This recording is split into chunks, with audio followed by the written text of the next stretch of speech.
Me mandaram um vídeo dessa moça aqui pra eu reagir e pra eu achar, pra ver o que eu acho, né, do que ela tá falando. Então, vamos ver o que esta moça, muito bonita por sinal, tem a dizer pra gente sobre Bíblia, sobre fé, sobre quem é Deus. Vamos lá. Se for para você assistir um único vídeo hoje, que seja esse. No Que seja esse. aplicativozinho, no YouTube, eu falo muito sobre criação da realidade. Olha só, então, vamos lá. Esse vídeo é super importante. Você tem que ver esse. Se você não vê esse, pelo amor de Deus, né? O que você tá fazendo na internet? Então, ela já tá falando uma coisa, ela já deu algo muito importante pra nós aqui.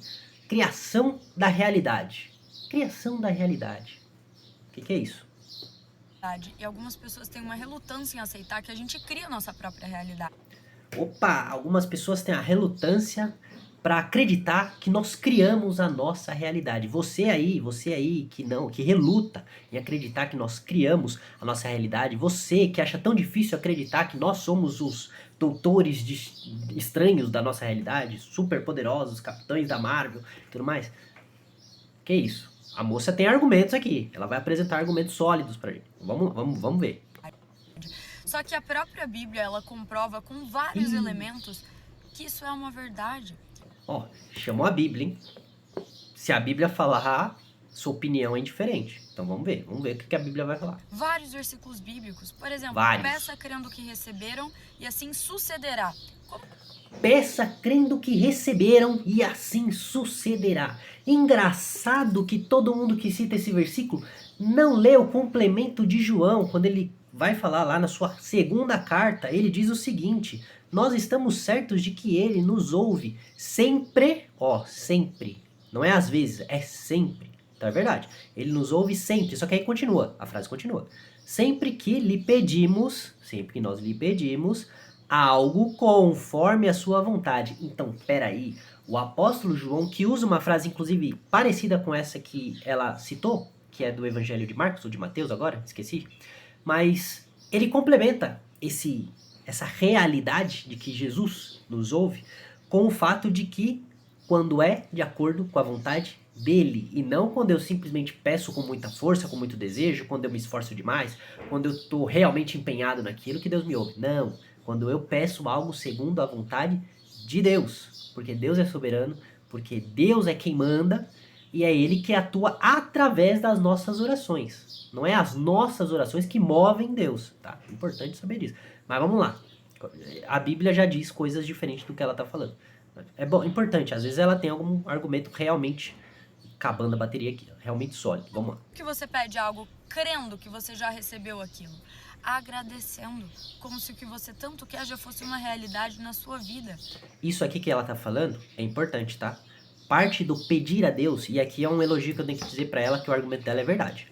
Parte do processo de orar, de ter fé, é acreditar que aquilo já foi feito. E se não foi feito, já grato, porque Deus está te ouvindo. Porque uma coisa é você orar exigindo de Deus. Outra coisa é você orar, pedir a Deus, já grato, tanto se ele der, quanto se ele não der. Agir como se ele de fato já estivesse respondendo a sua oração, quer pelo sim, quer pelo não. Ser grato na oração é algo importante. Então aqui ela foi bem. Várias vezes Jesus Cristo fala na Bíblia, isso será feito conforme a sua fé, em vários momentos de cura. Então, se por um lado Deus faz o milagre da cura, tem a sua mente que permite ser curado. Cuidado com... Que permite ser... Olha, vamos lá, a gente está pondo uma restrição a Deus. Se a sua mente, se você, a sua fé, a sua criação da realidade não ajudar o poder de Deus, a ação divina, então Deus fica de mãos atadas. Então Deus não vai poder fazer nada por você. O que acontece? Esse argumento de que a fé, ela tá ali, mas é o seu pensamento, a sua mentalidade, papo coach mesmo, é quem define se de fato você vai ser curado ou não, ela ignora um ponto muito importante. Eu peguei um outro texto aqui, que está lá em Marcos 11. Jesus diz para os seus discípulos, ó, tenham fé vocês. Tenham fé em Deus, porque eu lhes digo que se alguém disser a esse monte, ele aponta para o monte lá, levante-se e jogue-se no mar, e não duvidarem no seu coração, mas crer que assim fará, assim será.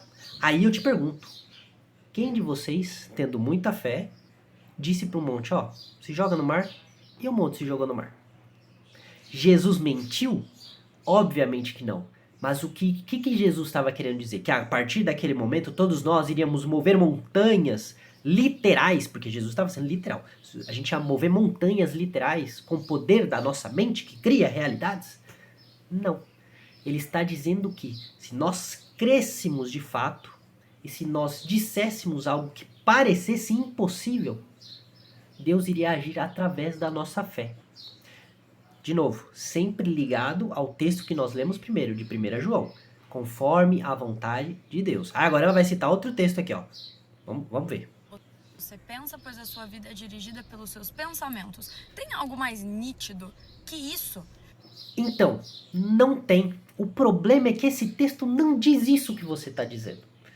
Ela pegou a única tradução, a única versão desse versículo que traduz esse texto dessa forma, que é a tradução da NTLH. Esse texto é muito conhecido por todos vocês. Provavelmente você não reconheceu esse texto por causa da tradução que ela usou. Porque esse texto é aquele que diz que há muitos planos, não, pera, separei errado. É esse aqui, cadê? De tudo o que você deve guardar, guarda o teu coração, porque dele procede as fontes de vida. Esse é o texto. Todo mundo conhece esse texto, todo mundo sabe desse texto. Mas a versão que ela fez questão de citar aqui foi justamente porque se encaixa melhor com o que ela está tentando defender. E é uma péssima tradução do texto.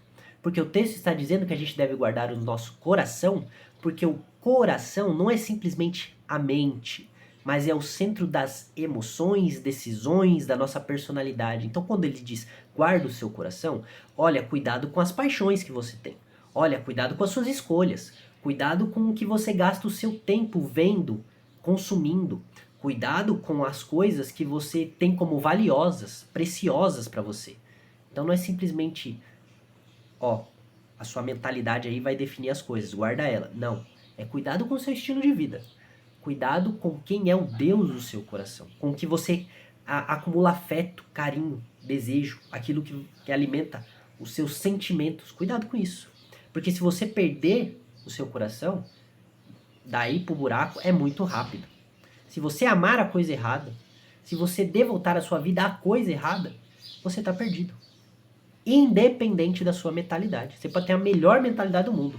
A mente mais indestrutível e blindada de todos os tempos. Você pode ganhar o mundo inteiro. Se você perder a sua alma porque amou a coisa errada, nada disso vai ser suficiente. Nada disso vai valer. É simples. Só que entender o que eu tô falando é muito fácil. Agora, aceitar já é outro problema. Porque aceitar prediz que você assume a responsabilidade pelo seu sucesso e seu fracasso. Não. Aí ela tá querendo fazer o quê? Pegar esse texto e jogar na sua responsabilidade. Tipo assim, ó, se você não aceita o que eu falo, então é porque você não quer... qual é a palavra? Fugiu a palavra. Você não quer ter a responsabilidade de cuidar da sua própria vida. Ou seja, ou você ouve o que ela tá falando, ou você é um irresponsável. Ou você acredita no que ela tá falando, ou a culpa é sua porque a sua vida não anda. E a gente já viu que, biblicamente falando, não tem consistência nenhuma o que ela está falando. E aí ela vai citar esse argumento para jogar a responsabilidade para você, para te forçar, para te fazer acreditar nisso, porque se você não acreditar, a culpa é sua. E não ela que está apresentando os argumentos horríveis, completamente ruins. O elogio que eu tinha que fazer, eu já fiz. Acertou naquele ponto. Agora, de resto, tá muito ruim. E você quer ver o porquê disso? Tem vários textos, que eu separei aqui também, vários textos de que Jesus vai e cura pessoas que não pediram para ser curada, que não estavam esperando tal cura. O primeiro exemplo está em Mateus 12, do 9 ao 13, quando Jesus cura um homem da mão ressequida. Os fariseus provocam Jesus perguntando se era lícito curar no sábado, porque no sábado não poderia fazer trabalho algum. Nem milagres. E eles fazem essa provocação a Jesus. Jesus acha um cara ali com a mão ressequida e ele cura aquele cara, sem que o cara pedisse. Ele simplesmente, ativamente vai até o cara. Mas não é o único exemplo. A gente tem uma mulher que estava enferma também no sábado. Essa mulher, ela estava possuída de um espírito que fazia ela estar doente. Quando Jesus vê ela entrar na sinagoga, ele chama aquela mulher e ele expulsa o demônio daquela mulher. A mulher não vem até ele, a mulher não tem uma mentalidade blindada para ir para cima dele, criar a sua realidade, não. Jesus tem misericórdia dela, vai lá e cura ela. Não é o único exemplo. Nós temos também a cura do paralítico.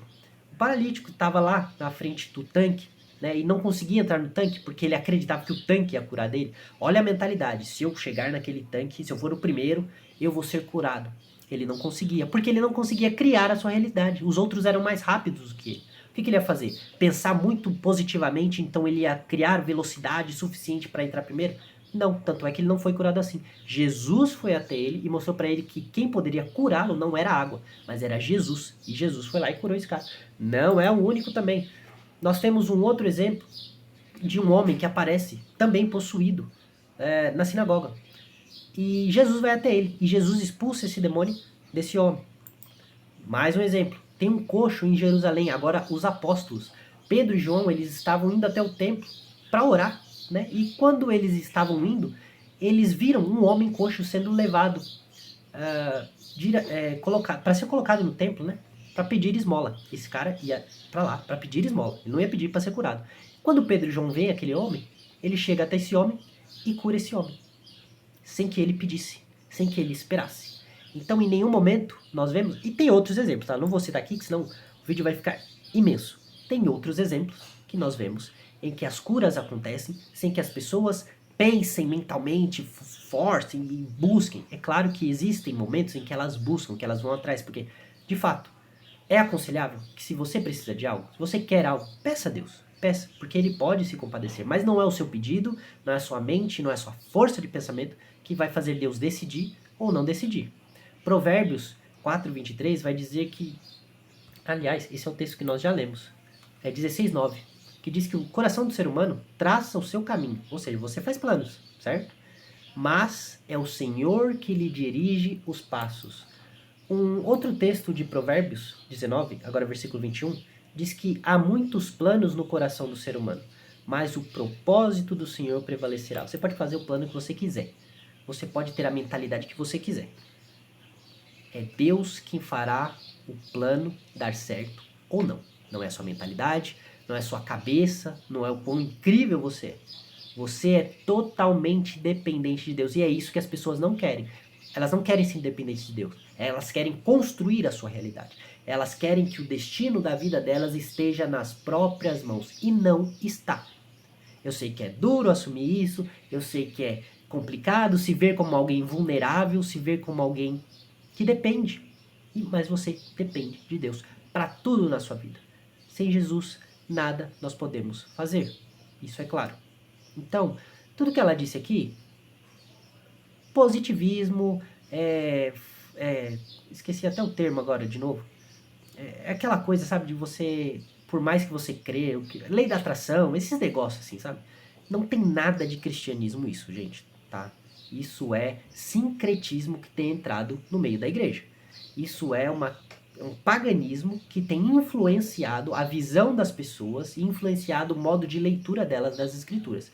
E muitas, não é o caso dela, não vou dizer que é o caso dela, não sei, não conheço, mas muitas pessoas usam disso para ganhar dinheiro, para justamente ensinar esse tipo de coisa e jogar a responsabilidade de quem está ouvindo o sucesso ou o fracasso da sua vida. Quando o Tiago vai dizer que, ó, você que fica aí dizendo, hoje nós iremos para tal lugar, ou faremos tal coisa, ou passaremos tal ano e faremos negócios e teremos lucro, você que diz isso, você não sabe o que vai acontecer amanhã. Tiago, capítulo 4, versículo 13. Lê lá. O que vocês têm que fazer, segundo Tiago? Vocês têm que dizer, se Deus quiser. Se Deus quiser, não só viveremos, como também faremos isso ou aquilo. Isso é Bíblia. Isso é verdade. Agora, essa coisa de construir a sua realidade, isso é papinho. É papinho coach. Você me desculpe, eu sei que... Só que eu não vou jogar a responsabilidade e falar, não, se você não acredita aí, a responsabilidade é sua, a culpa é sua. Não. Isso aí é Bíblia. Entre opinião e Bíblia, você decide o que você vai falar, o que você vai fazer. A Bíblia é clara. E usar de textos isolados para provar um argumento que só se prova isolando textos, não dá. Infelizmente não dá.